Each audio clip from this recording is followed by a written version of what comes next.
She was the golden girl of Hollywood, the one who could make an entire theater burst into laughter with a single glance, and in the very next breath leave that same audience in tears. Goldie Hawn was never just another actress. She was a revolution in blonde curls and disarming charm, a woman who refused to be boxed into stereotypes and instead turned herself into a symbol of freedom, wit, and resilience. For more than 5 decades, she stood at the heart of American cinema. From Cactus Flower to Private Benjamin, she built a career that not only earned her an Academy Award, but also inspired generations of women who dared to dream beyond the limits Hollywood placed on them. But behind the radiant smile and box office power was a woman constantly battling prejudice, betrayal, and heartbreak. And now, at 79, the tragedy has grown heavier than ever. Fading health, fractured memories, and raw truths she can no longer hide paint a picture far more haunting than the glamorous icon the world remembers. This is not just the story of a star. It is the story of a woman who gave everything to the screen and is now forced to confront the cost of that light. Goldie Jean Hawn was born in 1945 in Washington, D.C., to a family where art and loss lived side by side. Her father, a band musician, traced his bloodline back to the youngest signer of the Declaration of Independence. Her mother, the daughter of Jewish immigrants, ran a dance school that shaped Goldie's earliest steps. But beneath this artistic backdrop was a silence. The older brother she never met, Edward Jr., had died before she was born. It was a wound her family rarely spoke of, yet it quietly shadowed Goldie's spirit. At just 3 years old, she was already on the dance floor, and by 10 she was chosen to perform the Nutcracker with the Ballet Russe de Monte Carlo. But even as her talent blossomed, there was a restlessness inside her. By 19, she abandoned her drama studies, opened her own ballet school, and then, almost recklessly, left it all behind to chase the unknown. With only $250 in savings, most of it spent on a tiny poodle, Goldie boarded a plane to California. It was a leap of faith that would throw her into the glittering chaos of Hollywood, a place she once swore she wanted nothing to do with, but one that would both crown her and nearly destroy her. Hollywood didn't take long to notice Goldie Hawn. After her quirky charm on Rowan and Martin's Laugh-In made her a household name, she exploded onto the big screen in Cactus Flower, 1969. No one expected the dumb blonde caricature to win an Academy Award. But Goldie stunned the industry, taking home the Oscar for Best Supporting Actress on her very first major role. It should have been the beginning of unshakable respect, but instead it was the start of a battle. Powerful men in Hollywood still treated her like a decoration. Directors doubted her seriousness. Studio executives scoffed at her ambition to produce her own films.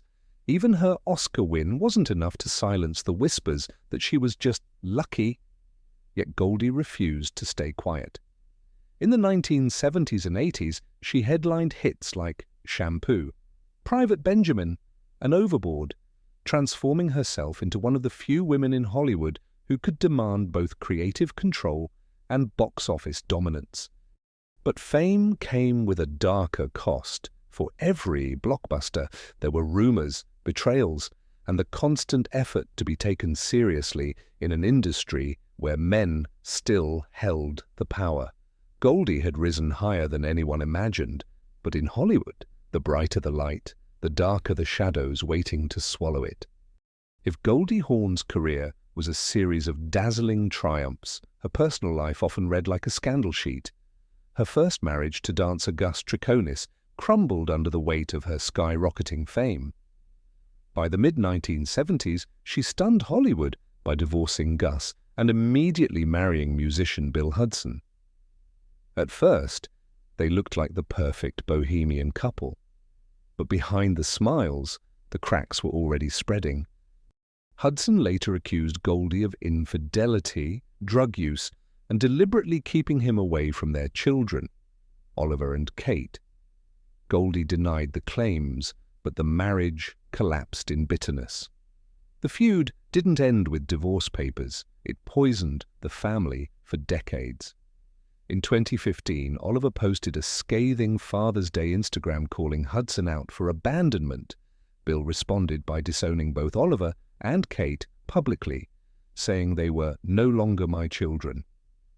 The scars of that battle still shadow the Hudson family name. And yet, love returned in the most unexpected way. In 1983, on the set of Swing Shift, Goldie reconnected with Kurt Russell. Unlike the betrayals of her past, Kurt brought stability, devotion, and unconditional support. They never married, by choice. But their 40-year bond became Hollywood's rarest phenomenon, a love story that lasted. For Goldie, family was both her greatest battlefield and her only safe haven. Behind Goldie Hawn's golden smile was a long list of battles fought in silence. For decades, she endured the arrogance, manipulation, and cruelty of some of Hollywood's most powerful men. And at 79, she finally admitted the names she could never forgive. Kirk Douglas treated her like set decoration, cutting her off mid-speech and mocking her ideas even after her Oscar win.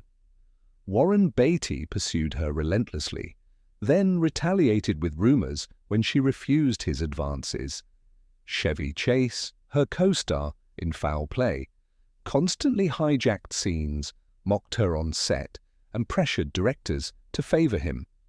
Bill Murray arrived late, insulted her acting in front of colleagues, and pushed her to quit their project entirely. Sean Penn dismissed her mental health advocacy with a sneer, reducing her to a giggling blonde, and Dustin Hoffman humiliated her during an audition, telling her she was still acting like a sitcom in front of producers. Goldie never lashed out publicly. Instead, she walked away, preserving her dignity.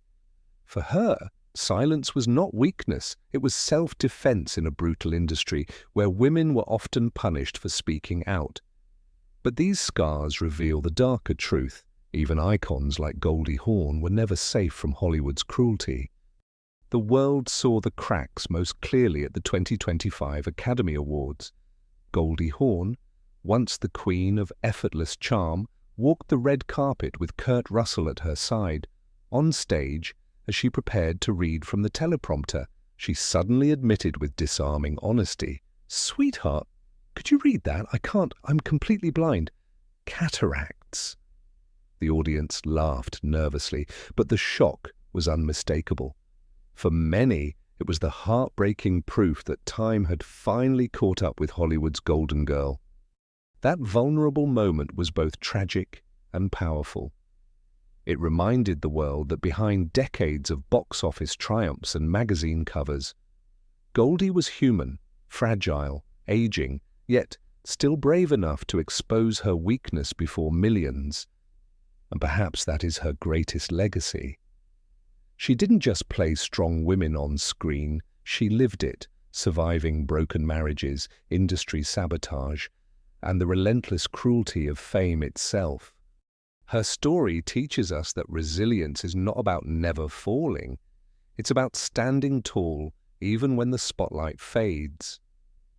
Time may dim her eyesight, but it cannot erase the brilliance of her spirit.